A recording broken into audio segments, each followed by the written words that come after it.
agradecerles a ti, a Rebeca, a Andrés, ese maravilloso 15 de octubre en que hicimos ese tour por el sector Franklin. Mi compañera Carito, mi mujer, quedó pero increíblemente impactada por la fuerza de esos recuerdos. Yo también, o sea, esto de estar en la población donde vivió Carmen Lazo, donde tuviste a Allende con los bigotes rubios. Y lo que más me impresionó de todo fue saber de la relación que tenía don Carlos con su familia, con sus hijos, con su esposa, de leerle sus textos, de esperar sus comentarios, y no solamente esperarlos, sino que tomarlos en cuenta. Entonces, a mí me gustaría para el público droguetiano, porque creo que para ellos y para ellas y para ellas, como se dice hoy día, son esta conversación. Saber algo más de ese gran escritor que fue Carlos Droguet y que de alguna forma se sabe poco. Y creo que esta es la oportunidad para que tú nos cuentes de tu papá, algo tan... Perfecto. No. ¿El dónde nació? Nació en Santiago. Nació en Santiago. Tú tienes, creo que tenemos en la familia el acto de nacimiento. ¿Ya? Se crió fundamentalmente en el barrio que vendría siendo Avenida Mata con Cuevas, Coquimbo, Copiapó, y la que se llamaba en la época la calle Maestranza, que es Portugal. Ah, ya. Pero eso lo aclaro siempre porque mucha gente piensa que cuando habla de Maestranza piensan a San Bernardo. Claro. San Bernardo. Se crió ahí fundamentalmente. Su padre era jefe de correos y telégrafos de una sección de Chile. En un momento estuvo trasladado a La Serena, donde su madre manifestó su enfermedad de tuberculosis importante. ¿Manifestó cómo? Tuberculosis importante. La mamá de él. La madre. Y que falleció de ello. Mi padre siempre se lamentaba el hecho de que nunca tuvo una fotografía de su madre. Y de hecho murió cuando él tenía 5 años y sus recuerdos es uno solo, que en La Serena, no recuerdo el nombre de la calle, cómo se llamaba, que sacaron una foto familiar y que ella no quiso, no le gustaba que sacaban fotos. Y que mientras le sacaban la foto, él la ve a contraluz contra una puerta de vidrio. Es el único recuerdo que tiene de ella. Ahora, hablando con sus hermanas en la época, le pedía informaciones y su hermana Elena, que era la mayor, fue profesora, le decía que era una mujer muy, no digamos rígida, pero de su manera de ser, que tenía un carácter horrible.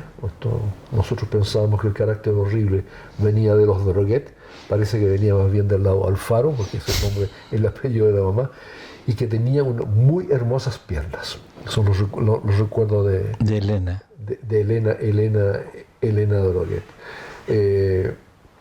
Muy joven, de haber tenido unos 15 años, mi padre descubrió, leyendo, no sabemos exactamente dónde, a una joven que escribía y le mandó una carta para darle su admiración. Y esa joven se llamaba Isabel Lazo, la que después fue su mujer. ¿La madre de usted? Nuestra madre.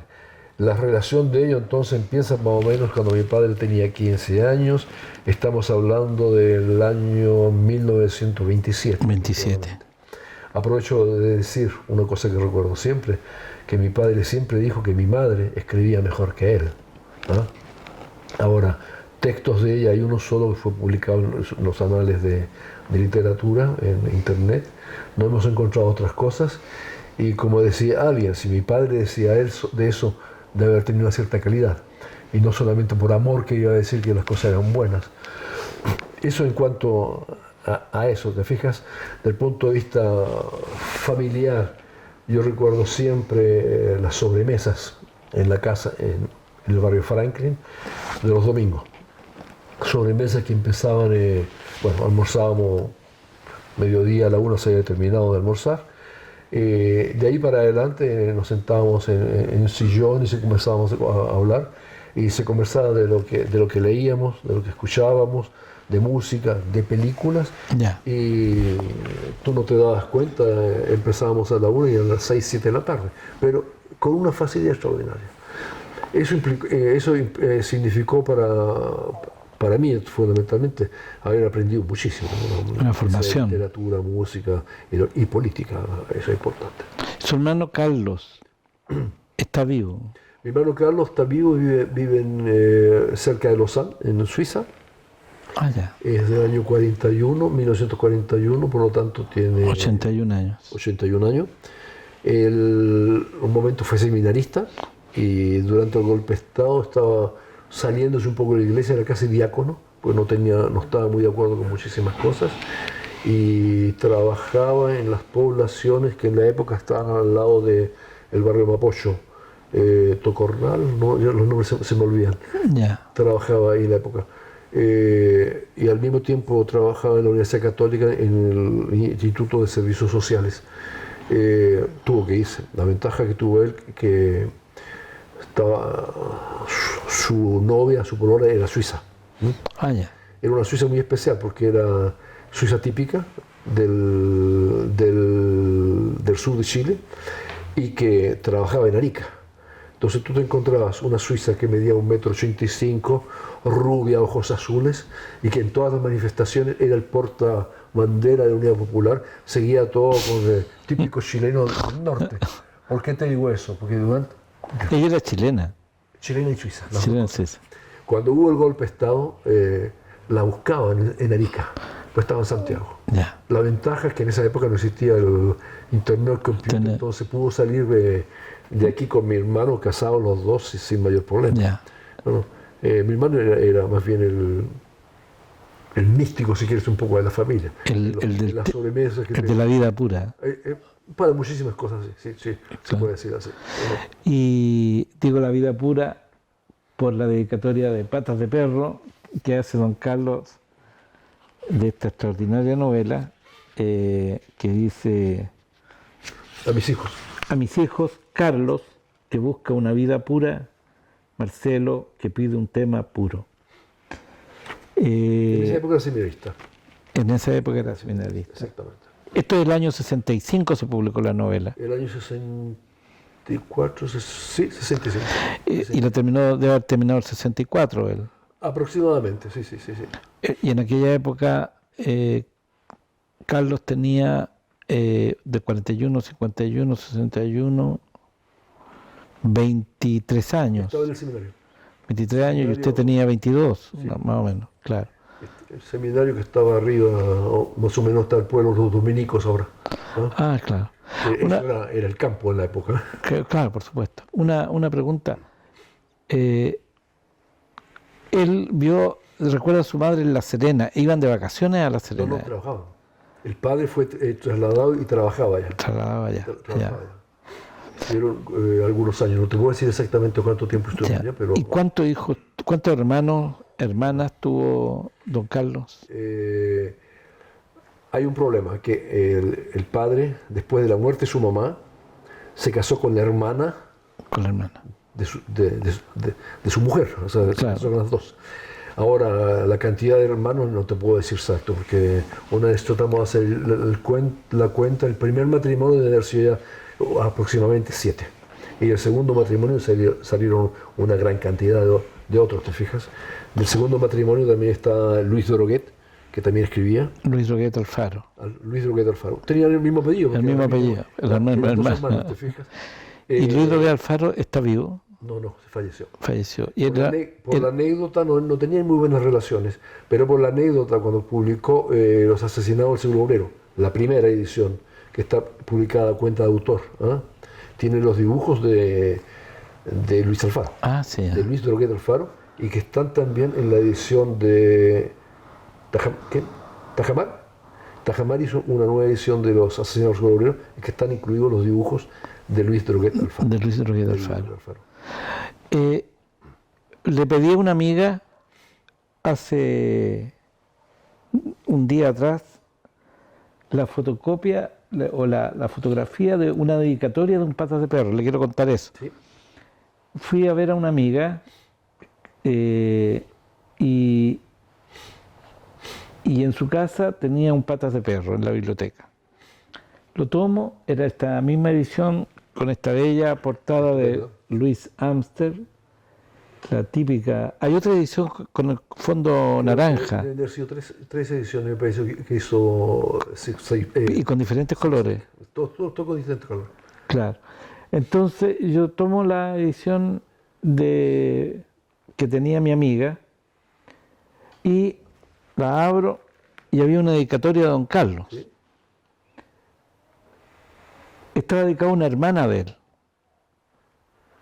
Es lo que yo recuerdo. Elena, la Concha, Concepción y la otra, eran tres hermanas, fundamentalmente, no me acuerdo. Elena era la mayor, Concepción era una. Porque tías tenían Sí. o era una tía, parece, era una tía. No. Nosotros le decíamos tías, pero eran hermanas. Ya, ¿Ah? pero lo que yo recuerdo, ¿Sí? y cuando lo tenga... Mercedes. Había una que vivía en la calle Cuevas. Esa era la menor, Concepción, Concha. Vivía en Purísima. Y después vivía en Purísima. Purísima, sí. Ya, está dedicado a ella, ¿Sí? a Concepción, del libro. Y decía a punto suspensivo, no podría decir yo si es así o no, porque no lo recuerdo, pero debe haber sido así. Quien tomando onces una tarde en la calle Cuevas me contó esta historia. Esa es la dedicatoria. Carlos Droguet. Interesante, no. Y el compañero de esta amiga, que después se separaron, era el dueño del libro, porque yo le pedí fotocopiarlo y él no quería fotocopiar esa dedicatoria. Posteriormente accedió, pero nunca fuimos a fotocopiarlo. Y le escribí antes de ayer pidiéndole que se pusiera en contacto con su ex marido, están separados ellos, pero tienen una hija en común, así que se ven. Bueno, ella se puso en contacto, él quedó de buscar el libro y hacernos llegar una foto, así que la voy a tener en algún momento, voy a seguir insistiendo.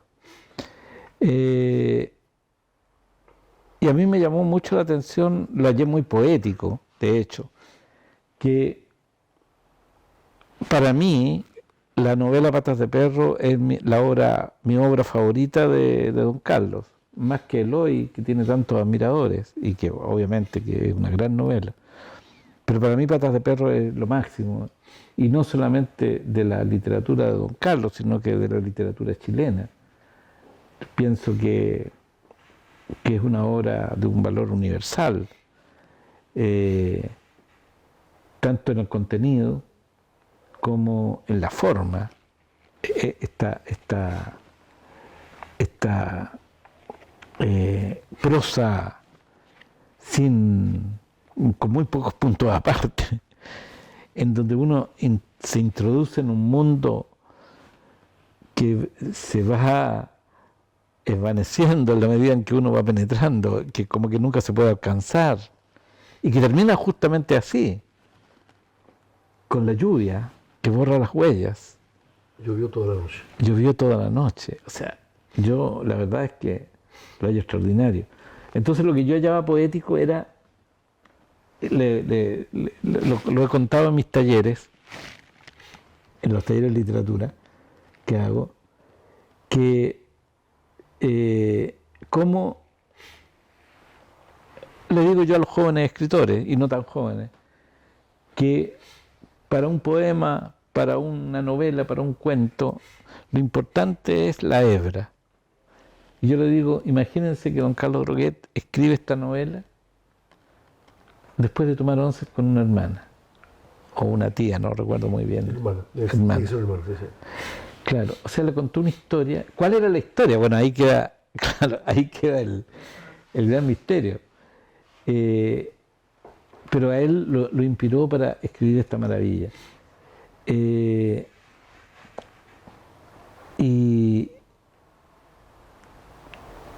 bueno, y la admiración también por la figura de don Carlos viene por la gente que alguna vez lo vio. Yo recuerdo que hace unos 20 años, más o menos, más, unos 30 años, yo estaba con Patas de Perro en la cola de un supermercado en Santiago.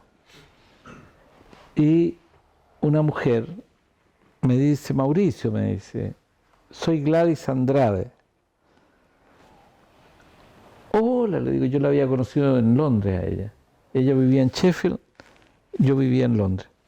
Y éramos militantes comunistas, ella viajaba a Londres a algunas reuniones y ahí nos conocimos.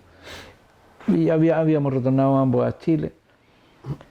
Hola, le digo. Me dice, ¿andas con un libro de Carlos Droguet? Sí, le digo, ¿te gusta? No solamente me gusta, lo conocí. Y trabajábamos frente a frente en un escritorio. En la caja de previsión de los ferrocarriles que estaba en Serrano con Alameda. La foto idea. Trabajamos frente a frente. Y él fue un gran compañero.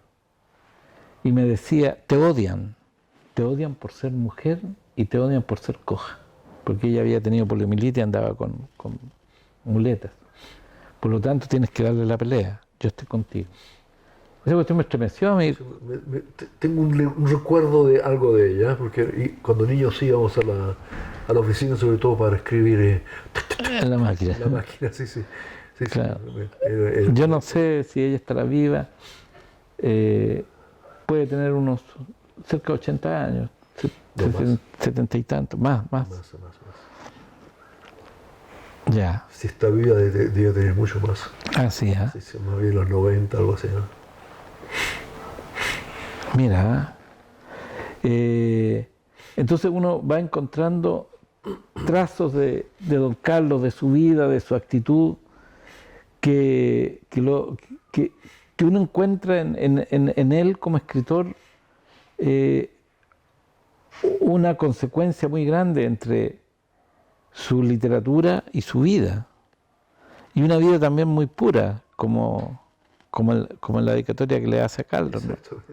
Una vida muy pura, una vida en que está esa foto de la revista que publicó los cuadernos de la Fundación Neruda, en que está timbrando un documento, y que me recuerda mucho una frase que leí por ahí, creo que de Sábato, que decía, es necesario vivir de algo que no sea la literatura, cosa de poder escribir libremente. Cuando tú hablas de cosas puras, una anécdota, por ejemplo, en la época que Francis de Miomander tradujo las dos cosas que él tradujo, son el año 52-53, ¿no? Habían habido problemas de salud de mi madre, ¿no? Y con mi hermano, mi hermano el 41 y yo el 45, en el año 52 nos tuvimos que ir a Valparaíso, a casa de un tío, hermano de la mamá.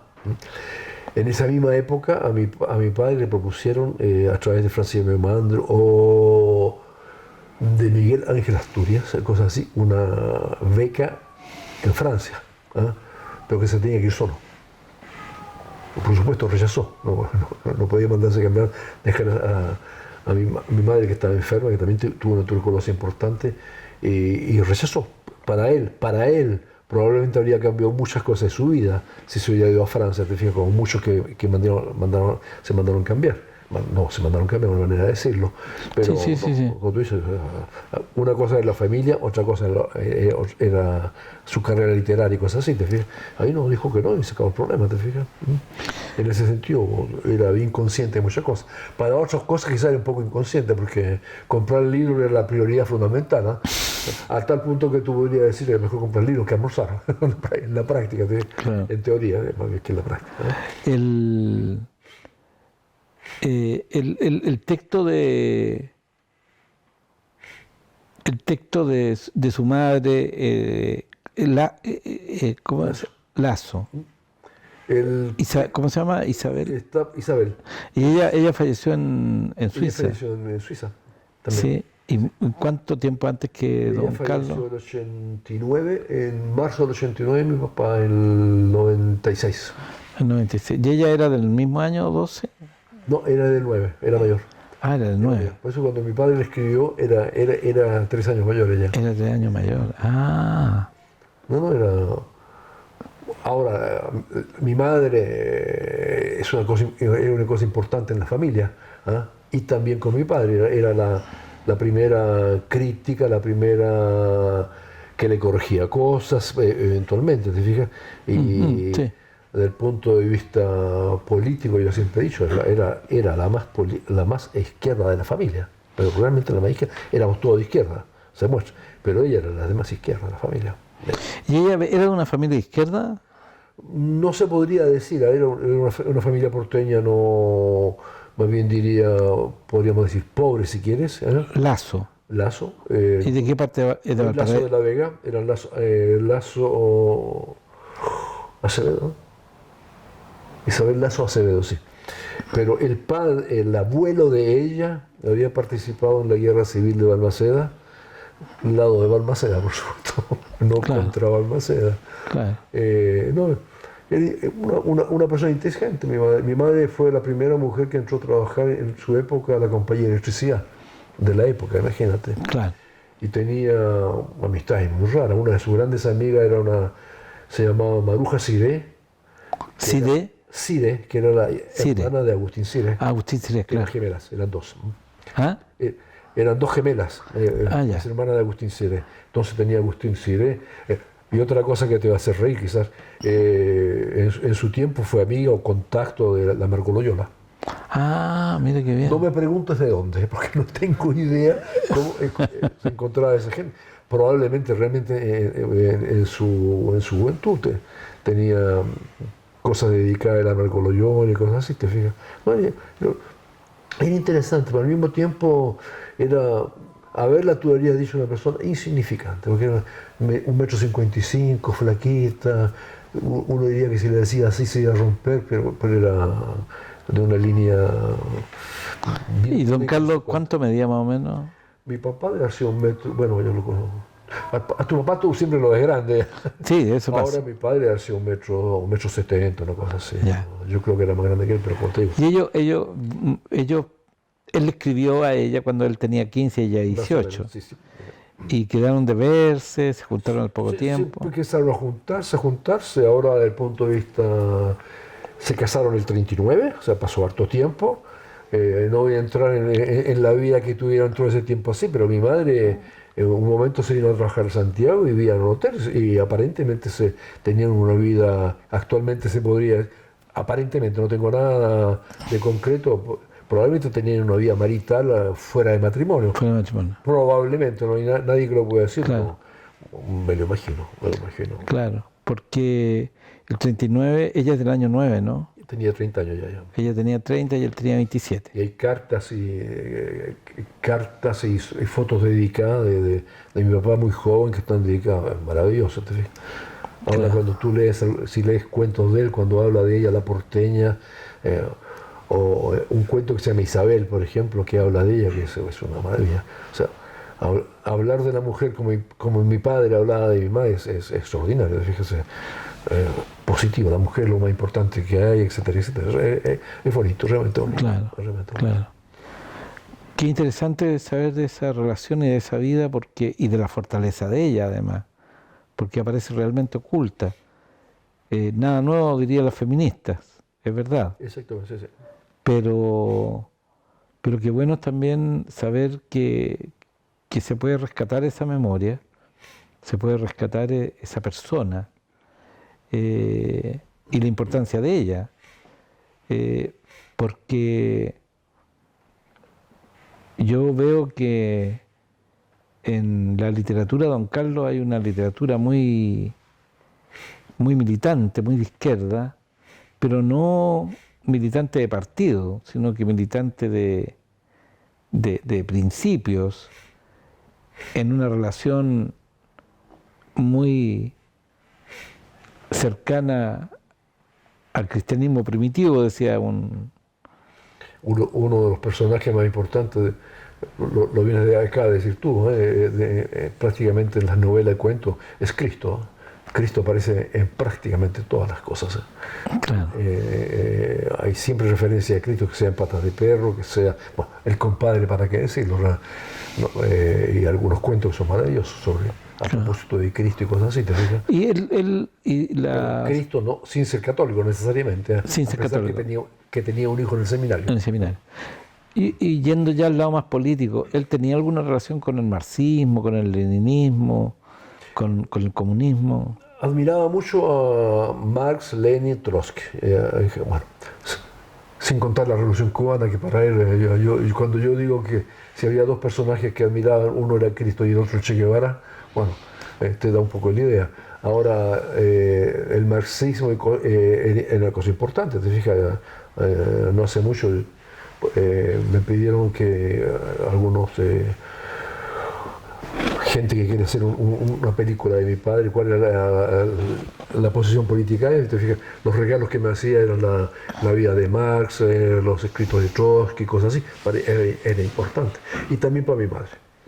Y de hecho, por ejemplo, una de las pocas personas, no es mi padre, que yo sé que ha leído El Capital desde el principio hasta el final, es mi hermano, que estaba en el seminario, porque mi padre se lo regaló, te fijas. O sea, yo no me leí El Capital y no podría leerlo porque está mucho más allá de mis capacidades intelectuales. ¿Te fijas? No, era bien en ese sentido.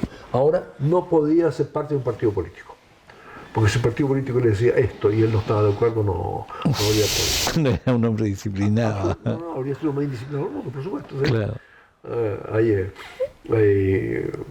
Te puedo contar una anécdota que la conté hace poco, que realmente es muy desagradable para cierta gente, ¿te fijas? El año 72 fue contactado por un partido político de la UP, proponiendo que entrara al partido político y que le aseguraban un puesto de agregado cultural en un país latinoamericano. La respuesta fue: váyanse a la mierda. Claro, es que me lo imagino, claro. ¿Te fijas? Me lo Ahora, imagino. había muchos partidos políticos, y no era para entrar en detalle. Claro. No creo que sí. Claro. En ese sentido no habría podido tomar una cosa así. Ahora, fue muy atacado porque cuando en el 73, cuando las cosas estaban poniendo muy malas, muy color de hormiga, hizo una declaración abierta apoyando a la Unidad Popular. Siempre lo hacía, pero es una declaración, una carta abierta que en realidad eso se podría encontrar en alguna parte, llamando a los intelectuales a apoyar a la Unidad Popular. Eso debe haber sido probablemente, yo no estaba en Santiago, estaba en el sur ya, debe haber sido después de las votaciones de marzo, o quizás justo antes de las votaciones de marzo, que dio importancia. No, era militante en ese sentido, sí. Usted estuvo detenido también, ¿no? Yo estuve detenido en Valdivia. ¿Y cuánto tiempo? 2 meses en total. Yo era médico en la Unión. Ahora, era el único médico de izquierda en la Unión. En la época la Unión era una ciudad importante. Estaba el Banco Osorno y la Unión, estaba la Colum, que es la Unión, sí. Y estaba sobre todo el lino de la Unión, que era muy importante. ¿El qué? El lino, el tejido. El tejido. Que era maravilloso. Y había una fábrica de azúcar de beterragas. Me detuvieron el 13 de septiembre. Después me dejaron con arresto domiciliario en la casa. Yo estaba en vacaciones, me decían. Fue las primeras vacaciones que tomaba en cuanto a médico. Y después fui a trabajar a principios de octubre. Y el mismo día que fui a trabajar me tomaron preso de nuevo. Y ahí me llevaron a la cárcel de Valdivia. Ahora, anécdota ahí salí a fines de noviembre. Porque yo no hablo mucho cuando estuve preso. Te cuento por qué. Mi madre, 1,55 m, chiquitita, frágil, que si la tocaba se podía romper, no le quisieron decir que yo estaba preso, porque podía derrumbarse. No la conocí. Mi padre y mi hermano no la conocían. Cuando salí de la cárcel, la llamé por teléfono para decirle: mamá, para decirte solamente que he estado preso, acabo de salir de la cárcel. Comentario de mi madre: Marcelito, me decía Marcelito, estoy muy orgulloso de usted cumplió con su deber, punto. Nunca más, pero nunca más me habló de la cárcel, ni para preguntarme si había pasado algo, nada. Qué fortaleza, ¿eh? No, entonces yo digo siempre, cuando me pregunto yo, mi madre nunca me preguntó, no tengo por qué hablar. Por la anécdota ¿En qué negra. fecha, en qué mes había nacido? ¿Cuál era Mi madre es de agosto, el 15 de agosto. el 15 de agosto? Por la anécdota negra, el día que yo entré, porque me detuvieron en la reunión, pero el día que yo entré a la cárcel de Valdivia, fue el día que en la noche pasó la caravana de la muerte y que fusilaron al comandante Pepe, a un médico, fusilaron a 4 o 6 personas esa noche. Entonces, el ambiente en la cárcel era horrible. Sí, ahí. Sobre todo que, digamos, fusilaron a gente que no estaba ni siquiera incomunicada. Kraus, Fernando Kraus, creo que lo fusilaron. Exactamente, Fernando Kraus. Fernando Kraus. Que estaba en el patio libre, ¿eh? Lo fueron a tomar, punto, esa noche lo fusilaron. Punto. Claro. Era muy mal. Hay un poema, unos poemas de Omar Lara. Omar Lara, sí. Sí, que habla de esa noche, que es muy estremecedor. Y hace poco, el mismo editor del libro de la conversación con Patricio Mans, 5 haces. 5 haces, publicó un libro que se llama De puro amor, Fuego de puro amor, Sí. que son textos de gente que fue fusilada o que desapareció o que murió en enfrentamiento.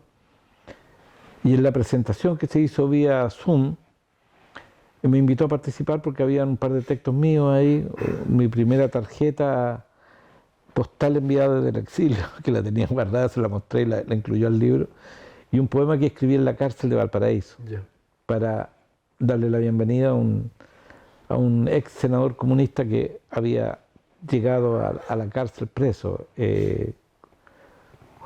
Jorge Montes. Sí.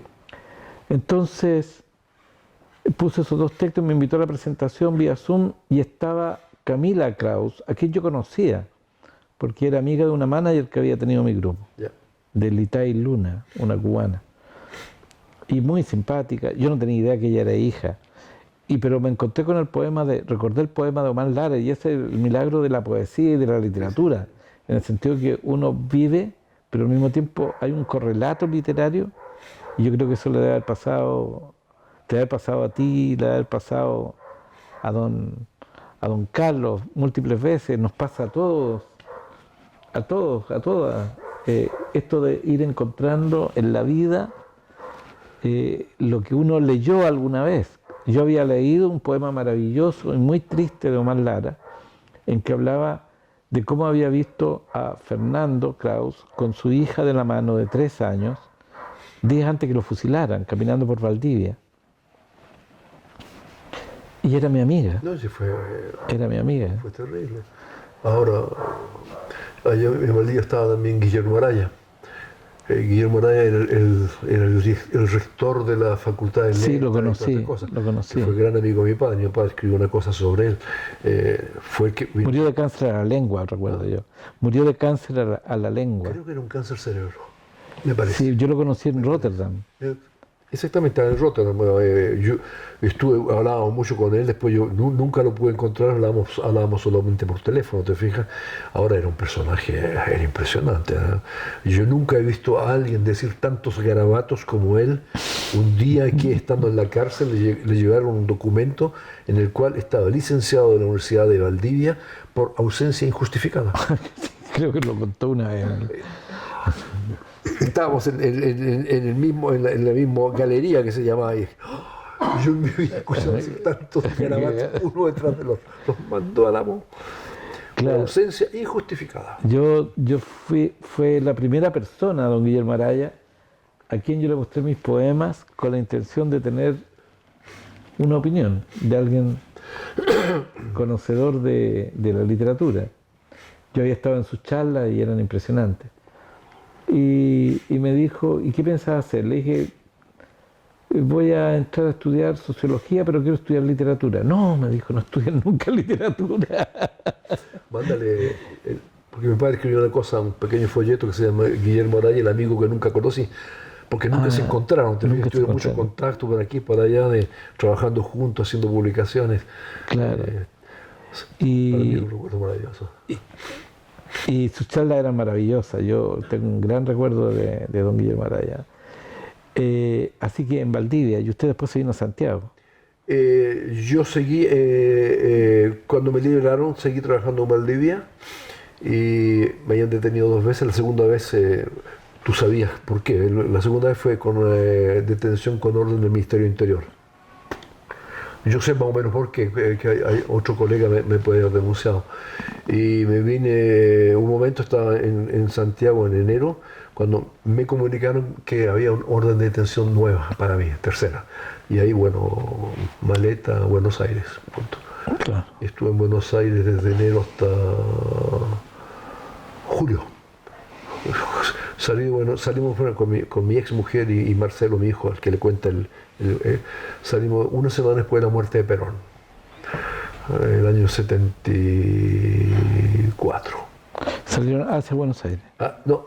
De Buenos Aires. Yo salí solo, después mi ex mujer salió con mi hijo y en julio de febrero del 74 hasta julio del 74 estuve en Buenos Aires y ahí nos fuimos a Suiza. A Suiza, ya. Y después en Suiza, bueno, desde que llegué a Suiza hasta un año estuve trabajando como obrero porque no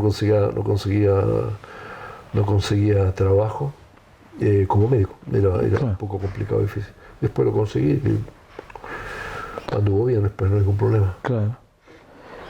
¿Y usted hablaba francés? Yo tuve la suerte de estar en el Instituto Nacional de la época, que decían que era muy bueno. Yo siempre digo que era bueno porque los estudiantes eran muy buenos, no necesariamente los profesores. Pero tuve la suerte de tener un profesor de francés que lo tuve los 5 años, el mismo profesor, don Gilberto Guzmán, yo me acuerdo, estupendo, y salíamos hablando francés bien. Qué fantástico. El único problema es que cuando empecé a trabajar como médico estaba en la Suiza italiana. Entonces, ya. Pero aprendí italiano, o sea, la suerte que aprendí el italiano y después todo. Claro.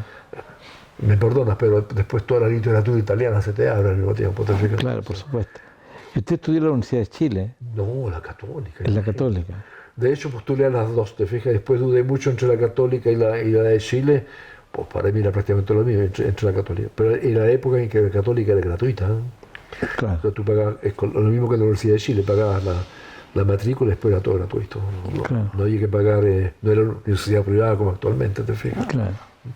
Pero el problema es que evidentemente después está en la lista negra, te fijas, porque participamos, digo yo, con algunos compañeros en la toma del 67. Chileno el Mercurio Miente. El Mercurio Miente, con Miguel Ángel Solar a la cabeza. Miguel Ángel Solar, que estaba en la pandemia, hizo algunas publicaciones, Miguel Ángel Solar, que lo pasó muy mal, porque en la época era médico en Lautaro, creo, en la época del golpe. Y después todas las manifestaciones, o sea, el hecho que yo falte a una clase en la Universidad Católica, o una clase de medicina, porque alguien viene a dar una charla que se llama Luciano Cruz, mis compañeros temían así, ¿qué vas a escuchar a este tipo? ¿Te fijas? Claro. El famoso discurso de Allende en la Universidad Católica también, cuando era candidato, ¿te fijas? O sea, se dan cuenta de inmediato, ¿te fijas? Este es un rojo. Entonces, Claro. Pero al mismo tiempo, no por echarme flores, al mismo tiempo éramos muy... éramos 2 o 3 que éramos muy buenos estudiantes, ¿te fijas? Muy buenos en cuanto a médicos, futuros médicos, ¿te fijas? Claro. No por echarme flores, pero es la realidad. Claro. Si pudiésemos hablar de alguna metodología de trabajo de don Carlos Droguet. Él tomaba notas. ¿Cómo lo veía trabajar usted literariamente? Una cosa que habría que decir... Usted, perdón, disculpe. Sí. Usted contaba que llegaba a la casa y en un momento se encerraba en la cocina y se ponía a escribir. Ahora, lo que siempre le he dicho... ¿Escribía todos los días él? No había un método como algunos dicen, yo tengo que levantarme a las 6 de la mañana para escribir hasta las 10 de la mañana. No, era ningún método en ese sentido. La ventaja que siempre tuvo, que nunca tuvo el problema de la página blanca. Eso es verdad, ¿no? Siempre había algo. Patas de perro, hablabas tú delante de recuerdos. Yo siempre le dije a mi padre que yo tenía la impresión que de Patas de perro nos había hablado muchísimo tiempo antes cuando éramos niños. Él dice que no. A ver, cuénteme eso. Nos decía que no.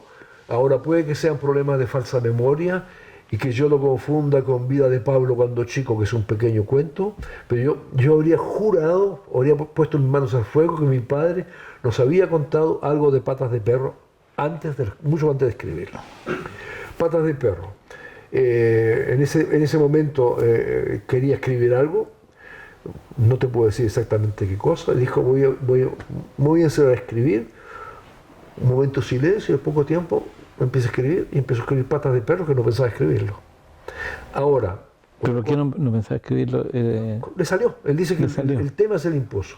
Ahora, una cosa que era frecuente en él, la primera frase que se le ocurría era la última. En el hoy, y se movieron las botas, ¿vale? Es la última frase, y en Patas de Perro, llovió toda la noche. Es una cosa que se le... Claro. Que se le impuso. Y habrá que comprar un gato. En 60 muertos en la escalera. En 60 muertos en la escalera. O en los asesinados del sur. Lo puedes comprobar. Claro. Porque cuando vuelve dice que eso. Ahora... porque se duerme, me quedé pensando, los ratones, habrá que traer un gato. Ahora, tenía la visión general de la cosa, ¿te fijas? ¿Ah? Y al mismo tiempo, después desarrollaba todo. Ahora, la importancia de Patas de Perro, yo diría, es sobre todo que pasa en el barrio, ¿te fijas? Porque habla del barrio Franklin, habla del teatro. De Cruz Meneses. ¿Ah? De Cruz Meneses. Cruz Meneses era un carnicero. La plaquita estaba en su carnicería. ¿Ah? Y esa placa ya no está, ¿no? No, porque yo pienso que desapareció cuando se borró cuando se quemó el matadero. ¿Eso en qué año fue? El matadero se había quemado en los años 62 o algo así. Ahora mi padre, te fijas por ahí, encontraba un nombre, lo anotaba y se lo guardaba, ¿te fijas? Ya, él tenía ese método En eso hay un método, un nombre que podía servirle para cualquier cosa, ¿te fijas? Ya, mira. Ahora, en Patas de Perro,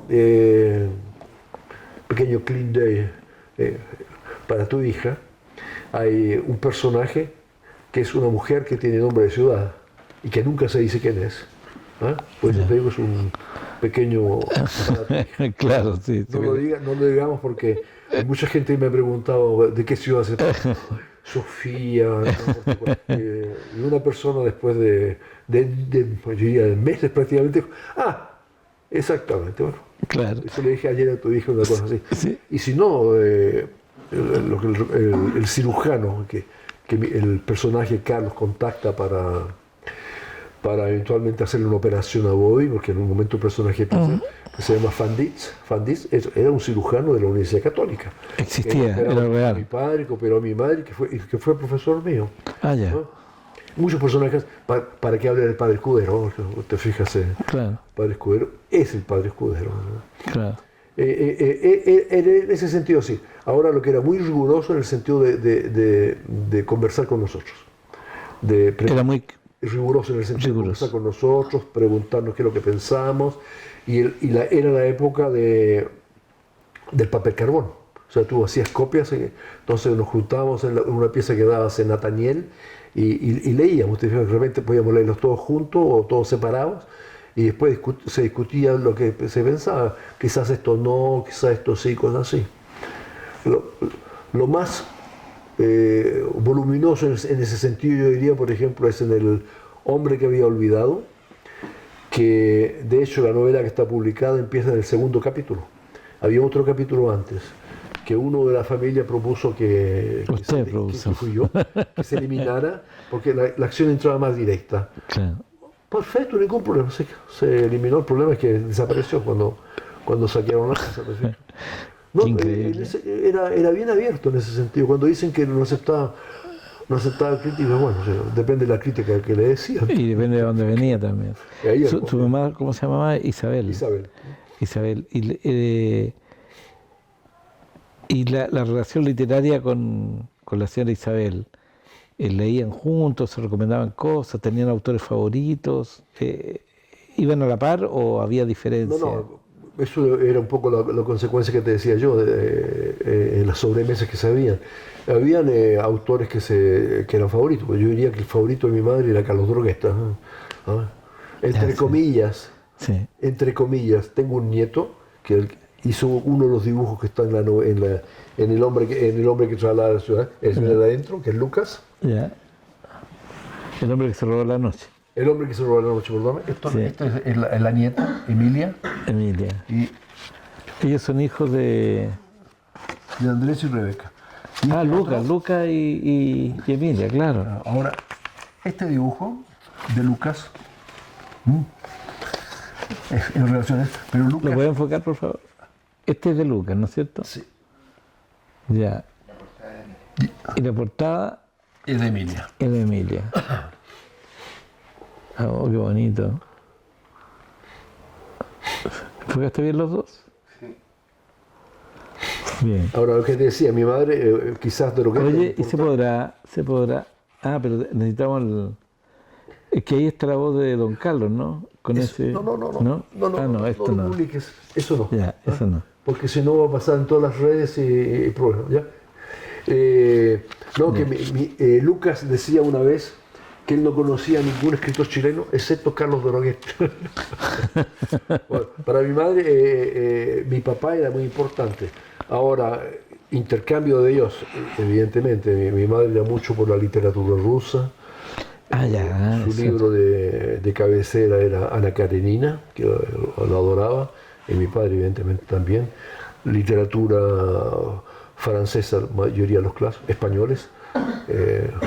No hablemos de los clásicos, hay algunos españoles como Palacio Valdés que no se lee mucho, que era el autor de La monja de una película de una monja que lo hicieron en película con la Carmen Sevilla y los poetas, o sea, yo diría Miguel Hernández, quizás más que García Lorca. García Lorca también y otros después, te fijas, Claro. Gabriel Celaya, Gabriel Celaya, qué increíble, Gabriel Celaya. la escritora española La Rosa, de repente se me olvidó el nombre. No, había un buen intercambio en ese sentido. Su madre era buena lectora. Sí. Yo tengo una cantidad de libros que mi padre leía un libro más o menos con sus correcciones, entonces podían haber comentarios, dibujos, cosas así. Mi madre, nada. Pero tú llegabas a la última página, estaba y de él, Isabel Lazo de Droguet, y el de, aunque firma, y ponía página 80 y tanto, comentarios, así, ¿te fijas? Mi padre no, mi padre era en la página entera, rayado y cosas así. Así Mi es. madre era más ordenada en ese sentido. Y tengo muchos libros que yo les he dado a mis hijas, fundamentalmente, leídos por ella, ¿te fijas? Por supuesto leía también la Agatha Christie, como te le dieron a ti a la cárcel. Claro, Agatha Christie, claro. ¿No? Sí, ¿eh? No, le gustaba mucho. Qué increíble saber de la vida de Don Carlos, de su familia, porque si hay algo que a mí me impresiona de su literatura es la soledad. La soledad de Carlos, el personaje de Bobby, por ejemplo, que está inmerso en una soledad tan grande, o la soledad de Eloy en algún momento, ¿no? Y sin embargo él tenía una vida muy bien acompañado por sus hijos y su... Yo creo que puede ser mujer. el reflejo de su niñez. ¿Eh? Yo creo de su que niñez, sí. quizás no te lo decía muy abiertamente, pero su madre le faltó muchísimo. Yo creo que le faltó muchísimo. Sobre todo con lo que te decía yo, cómo se casó con la hermana y que se portó muy mal, porque prácticamente los echó de la casa. La tía, que era madrastra, prácticamente los echó de la casa. Y fueron criados por una tía de mi padre. No, pero la tía murió mucho antes, que era la hermana de su padre, ¿te fijas? Fueron criados. Entonces, una niñez en ese sentido difícil, ¿te fijas? Claro. Eso sí. Y Luis Droguet Alfaro es hijo de la hermana. Del ¿no? segundo Del segundo matrimonio. Segundo matrimonio. Claro.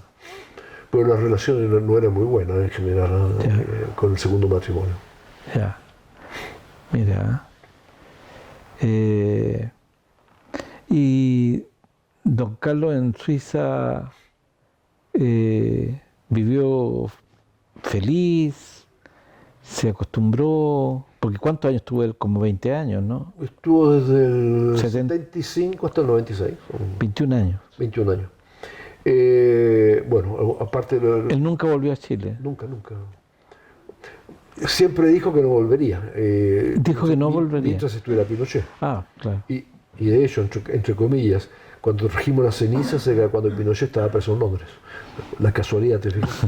Desde el punto de vista práctico, lo que tuvo bien es que estaba bien acompañado, te fijas. De una parte vivía en Berna, donde vivía mi hermano. Mi hermano tenía dos hijos, yo estaba en la Suiza italiana, entonces los iba a ver regularmente. Cuando mi madre murió, uno de mis sobrinos, que se llama Francisco, que se fue a vivir prácticamente con él, ¿no? Ya, lo Vivía en el departamento de Berna.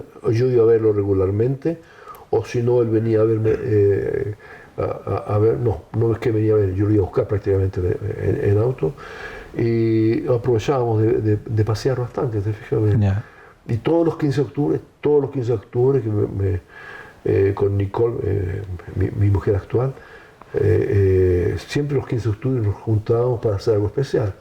Tenemos 15 de octubre en Venecia, por ejemplo, me acuerdo que le encargamos una torta que era 82 y se equivocaron, habían puesto 28, estaba feliz. El último cumpleaños del año, el año 95, lo pasamos en Madrid con amigos. Yeah. Y ahí, después de eso, hizo su último viaje a Cuba, que fue en febrero del 96. Pero no, si no, viajaba bastante. ¿Tenía amigos en Cuba él? ¿Literarios? Tenía contacto más que nada, porque todas esas publicaciones trabajó. Fue en 2 ocasiones miembro del jurado de Casa de América. Uno el año 70 o 71 y después. Y aparte hizo un viaje también, como te digo, en el 96. Estuvo en Cuba con mi madre, y mi madre adoró Cuba también. Tenía contacto sobre todo con la Aide de Santa María. Santa María, la grande de la época. Nicolás Guillén, Lezama Lima. Lezama Lima, sí, no, increíble. Tenía contacto a ese nivel. ¿Habrá conocido a Roque Dalton? No creo. Roque Dalton, tenemos las poesías, evidentemente. No creo que lo haya conocido. Sí. No me recuerdo cuando murió Roque. Roque Dalton murió en... Fue fusilado el 75. ¿Ah? Fue fusilado el año 75. Entonces no lo conoció, no. Claro, fue fusilado el 75.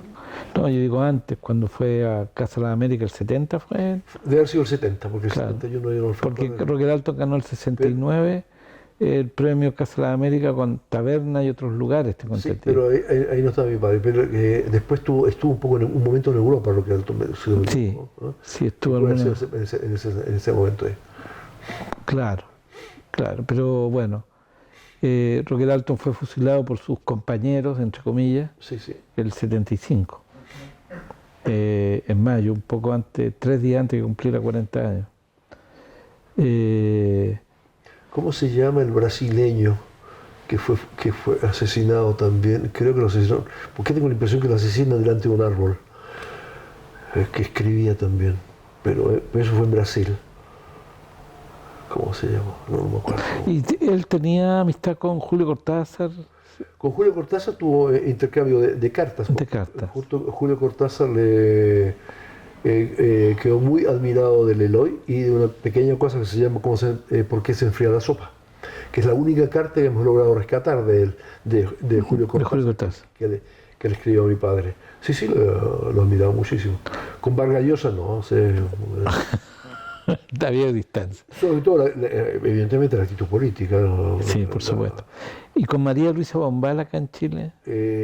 Tuvo contacto, la admiraba mucho y siempre dijo que es el caso típico de la persona que no obtuvo el premio nacional, por lo cual sería mejor estar en la lista de los que no tuvieron el premio nacional. ¿Te fijas? ¿Cómo? Perdón. No. La Bombal decía que la Bombal no tuvo el premio nacional. Claro. Y de hecho decía, quizás es mejor estar en la lista de los que no tuvieron el premio nacional. Pues está Alberto Romero, Nicolás Guzmán, por citarte algunos, ¿te fijas? Claro, Vicente Huidobro. Vicente Huidobro, evidentemente. Pues. Claro. Ahora, cuando ganó el premio nacional, le preguntaron por qué usted, que despotrica contra el premio nacional, ¿por qué lo acepta? Necesito plata, respondió. Bueno. Cosa más concreta que eso. Claro, otra cosa, ¿no? Una propina. Claro. Y fue uno de los que mucho se movilizó en la época para que fuera una pensión, porque en la época todavía no era pensión. como pensión fue durante el gobierno de Allende que lo pusieron como pensión. Antes era solamente un premio. Claro, claro. Y de su época de periodista, ¿qué destacaba él? Hablaba de todo. Si tú ves las crónicas que fueron publicadas, hay dos cosas de crónicas que fueron publicadas periodísticas de la época, hablaba de todo. Realmente es impresionante. Hay cosas que son un poco irónicas, pero al mismo tiempo bien concretas. Te fijas cuando habla de la guerra de España y dice, aprendo la geografía de España con las cosas que nos llegan. Y dice, por ejemplo, aprendí que Teruel no eran solamente los amantes de Teruel, la pieza de teatro, te fijas que es una ciudad, etcétera, etcétera. Lo hablo bien. Un artículo sobre Hitler en Inglaterra, para los que decían que era nazi por los asesinados, por los muertos. Yo creo que poca gente ha hablado de Hitler tan mal como él, te fijas. Claro. O cosas que lo impresionaban. ¿Tuvo algún No, dime. alguna relación con Miguel Serrano? Tenían contacto, ahora no te puedo decir que fueran amigos o mayormente. Sé que tenían contacto como con gente mucho más joven, te fijas, Ariel Dorfman, de otros chilenos, bueno, Patricio Manso, lo habíamos conversado, te fijas, Calderón. Alfonso Calderón, que por algunas cosas diría que se aportó más. Tuve la antología del cuento chileno de Calderón, no figura Droguet, y había publicado muchos otros cuentos.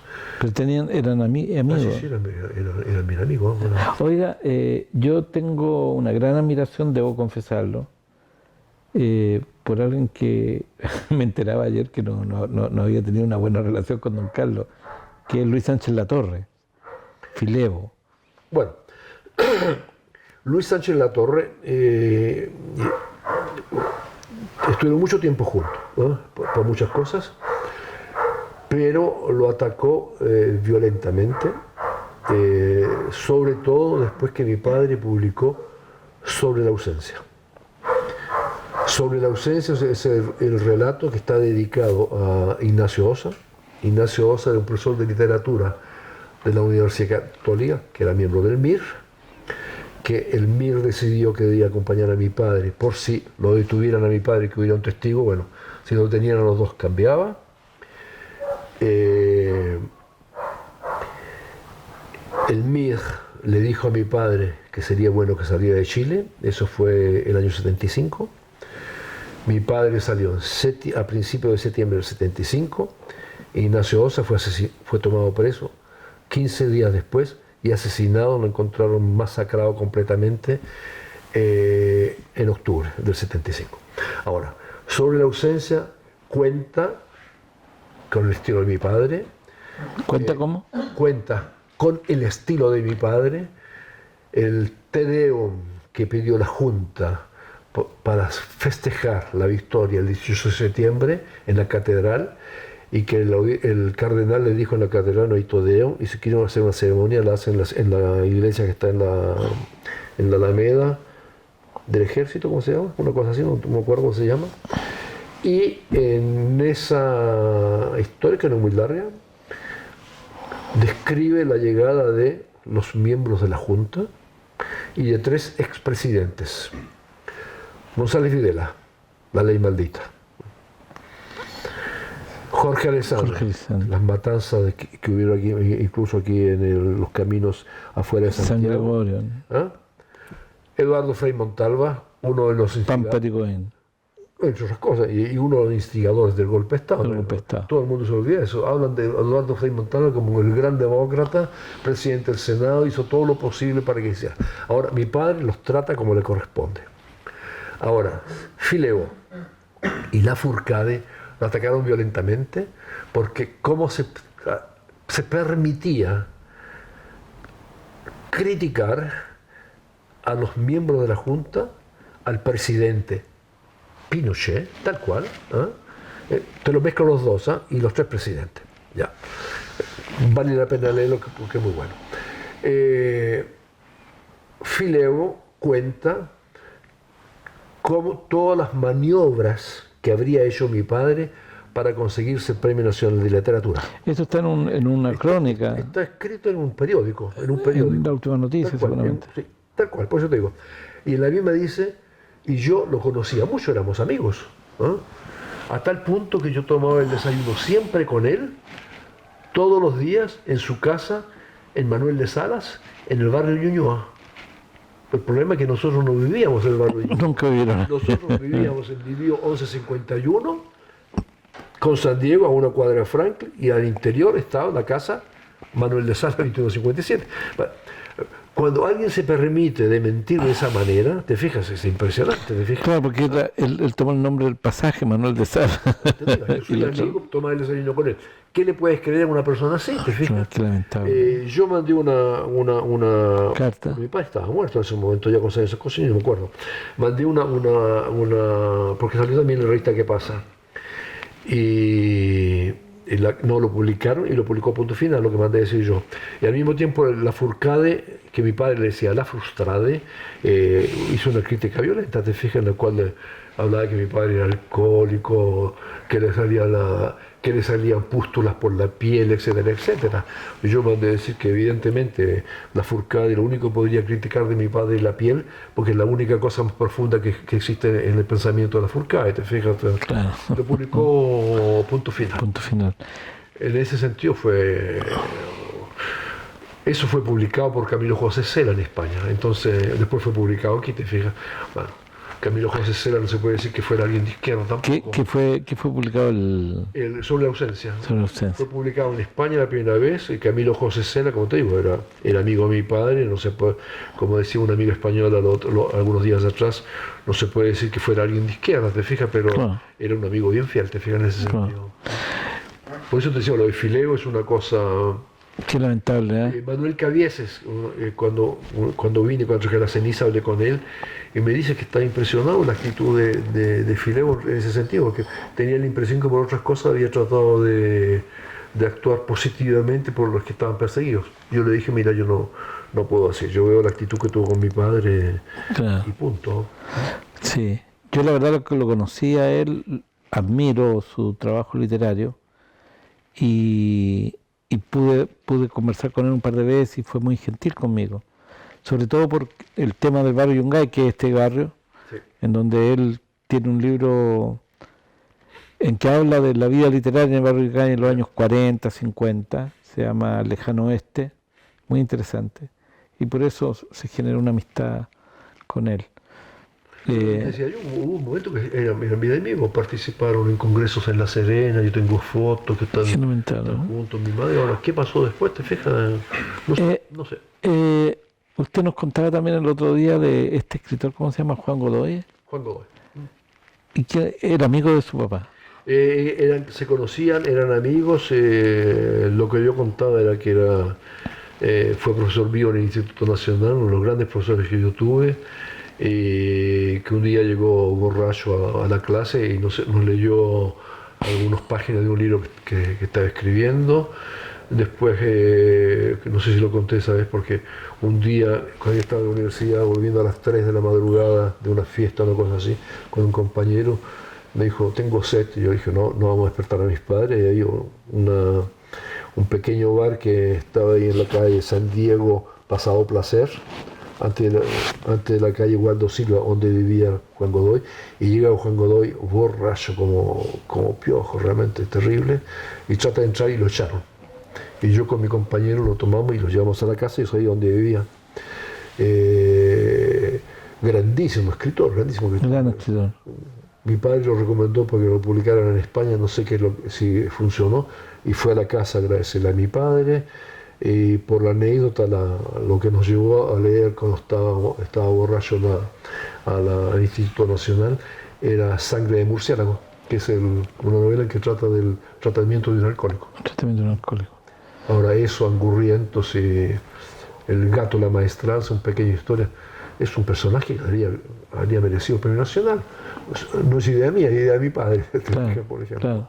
claro. En el barrio, te fijas, había gente interesante. ¿Marta Brunet la conoció, don Carlos? Se conocían, por supuesto, sí, Sí. se conocían. María Nadie. Yo no la conocí. Yo no la conocí. Yo tuve la suerte de conocer a Pablo Roca.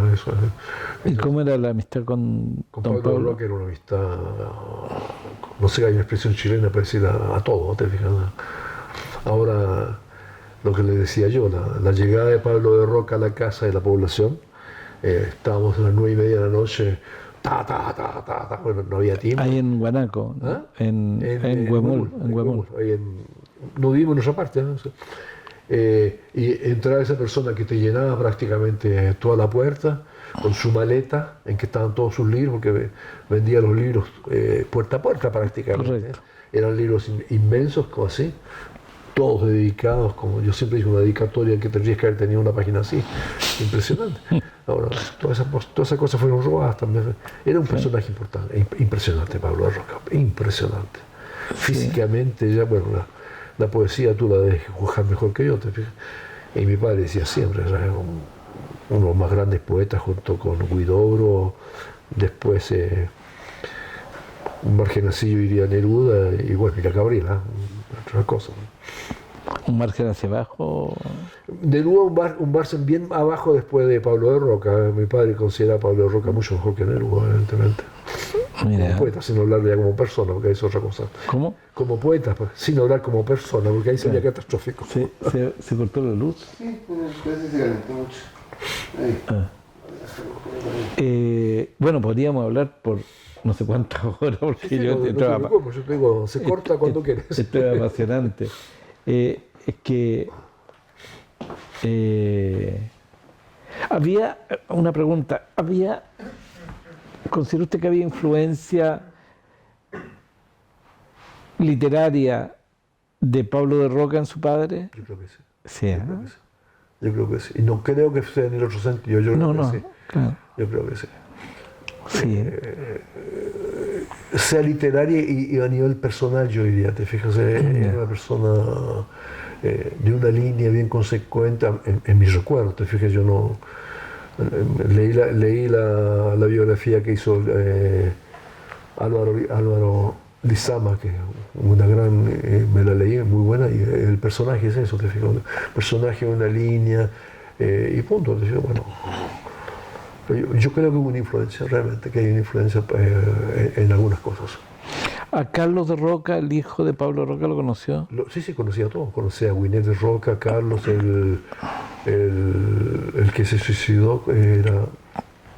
Carlos de Roca creo que sí. Carlos de Roca que se suicidó, porque creo que hay sí. otro. Sí, puede que sea Carlos. No, conocía a toda la familia. Lucó de Roca, la hija. Lucó de Roca también. No, conocía a toda la familia, Sí. A ella yo tuve la posibilidad de conocerla. ¿A ella? Sí, la conocí. ¿A Winnet o Lucó? A Lucó, sí. A Lucó, sí. La conocí tangencialmente porque con un amigo, Eduardo Leiva, que estuvo ese día con nosotros ahí en el paseo, queríamos publicar algo de Carlos de Roca en un proyecto que teníamos de publicar a 3 poetas chilenos, a Carlos de Roca, queríamos publicar a Romeo Murga y queríamos publicar a Rodrigo Lira. Ya. Y tuvimos que pedir la autorización y por eso yo fui con ella a una notaría muy simpática, muy amable. En general, toda la familia de Roca, yo he conocido a varios de los nietos y bisnietos y son gente muy agradable, muy simpáticos, muy solidarios. Bueno, yo pienso que sería necesario. ¿No han pensado ustedes hacer la fundación Carlos Roquet como para...? Hay una idea. Ahora yo estoy un poco fuera, entre comillas, de circulación porque estando en el extranjero era un poco complicado. Entonces cedí todos los derechos a mi hija Rebeca y a Andrés que hacen prácticamente todo, ¿te fijas? Ellos crearon el Instagram, lo que significó una importante interés de mucha gente, ¿te fijas? De gente, no como tú, que lo tenía de antes, pero hay mucha gente que sean lectores, que sean editoriales, gente que desea hacer cine, es importante, ¿te fijas? Ahora hemos tenido la ventaja, por ejemplo, de tener contacto con alguien como Alfredo Castro. Alfredo Castro, claro, por que ya en supuesto. el año 2001 hizo una adaptación de Pata de Perro en teatro, que estuvo muy buen éxito y que ahora está muy entusiasmado si se hacen algunas cosas de él, ¿te fijas? Es una persona que es importante, ¿te fijas? Sí. La fundación es una posibilidad. Ahora, evidentemente, queda en manos de mi hija y de Andrés. Te fijas que Sí, a ver la posibilidad. Ahora, si alguien más como tú quiere ayudar para hacer como hay que hacerlo desde el punto de vista, no sé, administrativo, jurídico, etcétera, sería una buena idea. Sería una buena idea. Sí, la verdad es que creo que es muy necesario hacer la fundación por todas las posibilidades que abre para recoger recursos económicos y poder organizar festivales de literatura, nuevas ediciones, películas, documentales, porque alguien me lo dijo el otro día, no puedo recordar, trataba de recordar ahora quién, pero me dijo, Carlos Droguet, me dijo, oye, él estuvo de moda hace poco. como hablábamos nosotros los chilenos, estuvo de moda. Entonces, claro, y lo que yo creo que, interpretando de alguna forma lo que dice esta persona, es que hay cada cierto tiempo oleadas de droguetianos que surgen y se juntan, como lo que pasó el otro día, o como hablaba el otro día con Ogalde, el actor que hizo de Bobby en la obra, En la primera, sí. y le decía yo, mira, le decía, y le mostraba, él no podía creerlo, esto, la entrada para ver la obra. Sí. O sea, no un volante, más bien, un volante con, pero creo que es la entrada, no sé. Y le regalé una, yo tenía dos, le regalé una a Ogalde, quedó pero feliz. Entonces, esta pequeña expresión de la obra de teatro Patas de Perro, con el gran Alfredo Castro, gran admirador de Carlos Droguet, o la admiración del mismo Patricio Mans, de Leonardo Fabio. Leonardo Fabio había querido hacer el Eloy en película. Él hizo Eloy. No, Fabio no lo hizo otra persona. Quiso hacerla, pero no pudo hacerla. Pero yo tenía entendido que la había hecho. No la hizo él. Tenemos la carta de Leonardo Fabio. Leonardo Fabio. Hubo un intercambio de cartas. La única que hemos recuperado, en la cual él le dice que lo desea hacerlo, pero no pudo hacerlo. Lo hizo Humberto Ríos, creo que se llamaba, otro argentino.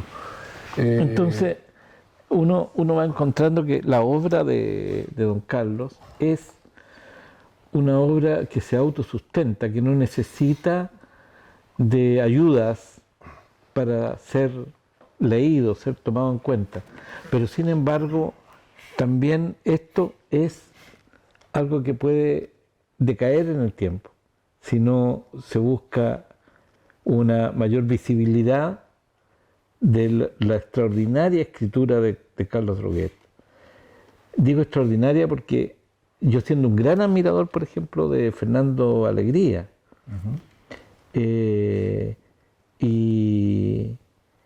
y bueno, y también de Nicomedes Guzmán, por supuesto, de encontrar muy buena narrativa en Chile, digo, es que lo de Don Carlos es único. Dentro del panorama de la narrativa no es lo mismo que dentro del panorama de la poesía. Entre la poesía tú tienes varios únicos. Único era Neruda, único era Pablo de Roca, único era Vicente Huidobro, única es Gabriela Mistral, únicos hay montones de poetas menos conocidos como Eugenia Echeverría, una gran poeta chilena que falleció hace un tiempo atrás, que estuvo mucho tiempo en México, Rodrigo Lira, y uno va encontrando... Guadalupe Flores. Guadalupe Flores. Guadalupe Flores. Uno va encontrando, pero en la literatura, yo creo, en la narrativa, uno encuentra este pináculo, esta cima que es Carlos Droguet, y que además tiene la característica de no haber sido un tipo de persona buena para los codazos y para hacer carrera. De hecho, no aceptó la la militancia en un partido que no le habría costado nada firmar un papel y haberse ido a algún país de agregado cultural y haber desde allí impulsado su obra. Entonces a mí me parece muy destacable el hecho de que Marcelo le haya cedido a Rebeca y a Andrés los derechos para seguir adelante con la difusión de la obra de Carlos Droguet. Cuentan conmigo y cuentan con muchas personas. Esto lo vamos a poner en YouTube para que las personas puedan tal vez acercarse. ¿Tienen algún correo? Instagram, @CarlosDroguet Oficial. Te lo doy después, si quieres. Arroba Instagram oficial. _oficial. Arroba Carlos Droguet, _oficial. Por favor, ustedes, telespectadores y televidentes de esta conversación, pónganse en contacto para que ayudemos a organizar la Fundación Carlos Droguet. Quizás recordar, si quieres que terminemos, podemos terminar con eso, si no podemos seguir hasta toda la noche, que habían muchos inéditos, ¿no? Y quedan todavía inéditos. Ahora, este es un inédito que se llama ¿Se ve bien? Según pasan los años, compañero Allende, que es una novela, bueno, póstuma evidentemente, y que tiene cosas muy interesantes, ¿eh?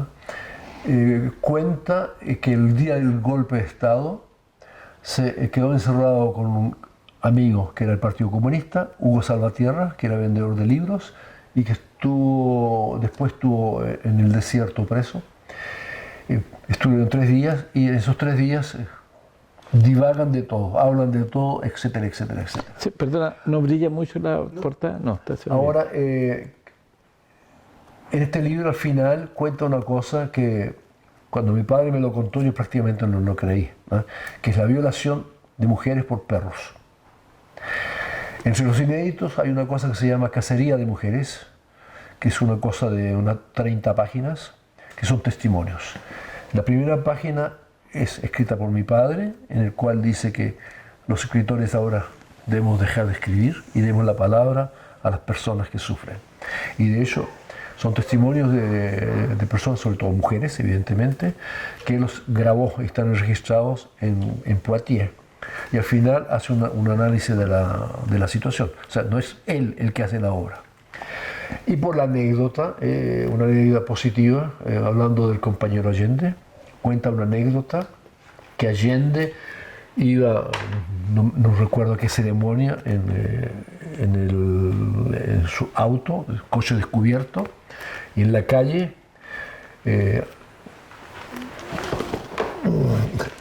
Andrés la tenía marcada, pero no lo voy a contar así nomás. Parece que era para un desfile militar y Allende va por una calle en la cual hay mujeres en un balcón, ¿ah? Y las mujeres le tiran flores. ¿Y qué hace Allende? Hace parar el corteo para recoger las flores. Le digo, qué calidad de persona de otra época y de otro momento. Para mí es uno de los libros grandísimos de mi padre, ¿ah? Y en general yo trato no mucho de hablar de la obra de mi padre, porque mi padre es difícil de juzgarlo. Viene de cerca la recomendación. Mi hija Rebeca no pronuncia nunca un comentario. Dice, es mi nonno, mi abuelo, en italiano. Dice, yo no hago comentario, es mi abuelo. Punto. Lean ustedes y vean. Y realmente es una hermosa obra, muy buena. Yo diría no muy difícil de leer tampoco. Claro. En general es un poco, dicen que muy difícil, pero es muy bueno. Esas 2 anécdotas que solamente para decirles, ¿no? Bueno, es que es increíble cómo se van enlazando cosas. Le contaba a Rebeca el otro día que me encontré con un poeta en una feria del libro, Bruno Serrano, que tiene una novela. Él fue GAP, fue del grupo de amigos del presidente, que eran los guardaespaldas de Allende. Y Bruno, que es un gran poeta, publicó una novela hace poco, de cuarto propio, con cuarto propio, que se llama Honrar al Padre. Y yo me la regala en esta feria del libro que hubo hace un par de semanas atrás, y yo lo abro y dice la abuela de Jurich. Y yo digo, Jurich. ¿Te acuerdas de Jurich? La frase de Carlos Droguet, el grandote. ¿Te acuerdas de Jurich? Y él, bueno, ahí había toda una relación con la abuela de Jurich, etc. Entonces, aquí hay una urdiembre de relaciones, de nombres, de luchas, de literatura, que es interesante poder ayudar a desarrollar. Yo creo que podríamos seguir conversando horas, pero en virtud del tiempo, y usted además está viajando a Suiza dentro de poco, vamos a seguir en contacto y vamos a subir esta conversación a YouTube para saludar la visita a Chile de Marcelo Droguet Lazo. Marcelo Droguet Lazo. O como diría Andrés en el Cosa Integrama, sigamos leyendo a Droguet. Sigamos leyendo a Droguet. ¿Usted tiene otro nombre además de Marcelo? Marcelo Jaime Adolfo. Marcelo Adolfo, Jaime. no por un cierto personaje, el nombre de mi abuelo. Ya. Marcelo Jaime Adolfo. Mi hijo se llama Marcelo Adolfo también. Ya. A quien le cuento el cuento. El Jaime evidentemente por Jaime Rayo, poeta chileno que se suicidó el año 42, creo, debe estar por ahí, y que fue testimonio del matrimonio de mis padres. Entonces, Jaime Rayo. Marcelo por Marcel Proust. Jaime, por Marcel Proust. Por Marcel Proust, sí, Jaime por Jaime Rayo, y Adolfo por mi abuelo. ¿Y su hermano Carlos? Mi hermano es Carlos Diógenes Guillermo. Carlos por el papá, Diógenes por mi tío y Guillermo por el abuelo por parte de mi mamá. Mire, qué bien. Creo que en la época se exigían 3 nombres, ¿no? Ya, sí, En el Estado Civil. Bueno, entonces adelante con la fundación, nos queda esa tarea, cuenten con lo que yo pueda hacer. De hecho, tengo un amigo abogado, Pájaro Provinciano es su nombre artístico, se llama Ricardo Núñez, él vive en Valparaíso, y él la otra vez me estuvo hablando de cómo se podría hacer una fundación. Así que creo que podríamos contactarlo para iniciar los trámites para la Fundación Carlos Droguet. Hace poco se hizo la Fundación Patricio Mans, tomó como un año el trámite, están muy contentos. Así que si el discípulo Mans tiene fundación, ¿cómo no la va a tener el maestro Droguet? hay que hacer la Fundación Carlos Droguet para visibilizar más la obra, la gran obra de Carlos Droguet, la gran obra que... Y yo quiero mostrar aquí estas portadas de 60 muertos. Ese de Andrés, sí. Me lo estaba dejando yo. No. 60 quedó marcado con cosas, sí, comentarios de Chautín en el trabajo que se han pasado. 60 muertos en la escalera del año 53, año que nació un servidor, el año que murió Stalin, marzo del 53. Bueno, está este otro nuevo libro que lo mostrábamos recién, según pasan los años. Está el querido, para mí, mi novela favorita de Carlos Droguet, Patas de Perro, que me visitó en la cárcel, como contaba la otra vez, me visitó en la prisión, me visitó en el hospital naval, donde los marinos me tenían preso. Tenemos acá, sobre la ausencia, el libro con voces. Dedicado a Ignacio Orsay. Entonces, toda una obra que yo creo que va a haber que impulsar, hay que hacerla más conocida, sobre todo, diría yo, aparte de su valor literario, por su valor político. En un Chile en que la derecha, de una manera impúdica, juega con los sentimientos de las personas, con la vida de las personas. El lamentable asesinato de un carabinero lo trasladan de inmediato a salvar la vida de los violadores de derechos humanos, también carabineros, y hacen un parangón que no tiene sentido. El eufemismo permanente de los crímenes de carabineros, el tratar de utilizar la muerte de los mártires de carabineros para salvar a los asesinos. Bueno, sobre todo eso hay una palabra que viene desde hace muchos años y es la palabra de Carlos Droguet Alfaro, y que don Carlos tenía otro nombre además. La, la. Habría que controlar en el acta de nacimiento. No puede. Don Carlos Droguet Alfaro. Muy buena pregunta. Hemos tenido el privilegio, el honor de conversar con Marcelo Jaime Adolfo Droguet Lazo, hijo de don Carlos Droguet y de la señora Isabel Lazo, y recordar a este gran escritor chileno y que nos habla desde el siglo XX por todo el siglo XXI y yo creo que por mucho tiempo más también, porque es universal y va más allá en el tiempo. Así que muchas gracias, estimado Marcelo, Luis. muchas gracias. Muchas gracias también a Andrés, ahí tras las cámaras, y a Face Machini Parada, también novelista, de entregaste una novela. Sí, se lo voy a regalar. Ya. Una novela también de nuestro camarógrafo, todos escriben, lo dice Carlos Droguet. Eso. Bueno, muchas gracias, chiquillas, chiquillos, chiquilles, chickens. Nos vemos.